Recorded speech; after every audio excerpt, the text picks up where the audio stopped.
आज की डेट में हमारी सोसाइटी में इंपॉर्टेंस किस चीज की है? किस चीज की है? कि आपको आईआईटी में एडमिशन मिल जाए, आईआईएम्स में एडमिशन मिल जाए, आप पढ़ाई में टॉप कर जाओ, आप ये कर जाओ, वो कर जाओ। आप किसी को बोलोगे भैया अपने बच्चे को जाकर के चेस खिलाओ, उसकी जिंदगी बदल जाएगी, लोग हंसेंगे, उन्हें ये क्या बोल रहा है, पागल है क्या? लेकिन मैं आपको बिल्कुल सच बोल रहा हूं, बिना किसी फिल्टर के, बिना किसी लेयर के, कि हुआ क्या, ये चेस को खेल खेल करके कि जहां स्कूल में मैं अपने ध्यान को 5 मिनट के लिए भी एक क्लास में नहीं रोक पा रहा था, मतलब 90% से ज्यादा क्लासेस में नहीं रोक पा रहा था, 10% क्लासेस ऐसी थी जहां पर ध्यान रुकता था, कुछ अच्छे थे, कुछ अच्छी क्लासेस भी थी।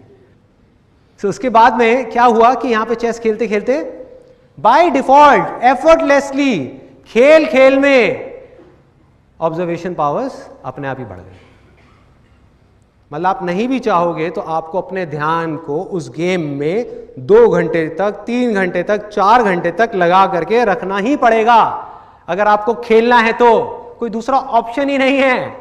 यह नहीं हो सकता कि आप सामने किसी के साथ में खेल रहे हो और माइंड में कुछ और सोच रहे हो, नॉट पॉसिबल। तो उससे क्या हुआ, ऑब्जर्वेशन पावर्स बढ़ी। दूसरी चीज क्या बढ़ी, चेस एक ऐसी गेम है जिसके अंदर both the sides of our brain, मतलब कि right brain as well as left brain, दोनों का काम पूरे तरीके से होता है। मतलब कि जो क्रिएटिव थिंकिंग है वो बढ़ गई, लॉजिकल थिंकिंग है वो बढ़ गई, दोनों के बीच में एक बैलेंस क्रिएट हो गया। और बिजनेस में और चेस में ज्यादा फर्क नहीं है, मैं हमेशा कहता हूं ये बात, ज्यादा फर्क नहीं है। मतलब कि जो इंट्यूशन है वो बढ़ गई कि क्या करूं अगला, जो स्ट्रैटेजी है वो भी बढ़ गई, वो पावर्स भी बढ़ गई, कॉन्सेंट्रेशन पावर्स बढ़ गई, ऑब्जर्वेशन पावर्स बढ़ गई, ध्यान को एक जगह पर एफर्टलेसली रोकना आ गया। तो यहां से ये मेरी फाउंडेशन है पूरी की पूरी। और बिना अपनी ऑब्जर्वेशन पावर्स के ऊपर काम किए, जिसको आप माइंड बोल सकते हो, बिना अपने माइंड को एक जगह पर टिकाए आप कोई भी काम करने निकल जाओगे, आप ज्यादा देर तक नहीं कर पाओगे बॉस।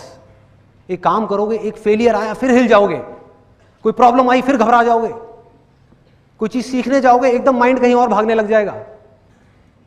अपने माइंड को पूरी तरह से एक जगह पर रखना है, और बड़ी से बड़ी मुश्किल आ रही है उसको बिना डर के फेस करना है। ये चीजें कहां से आएंगी?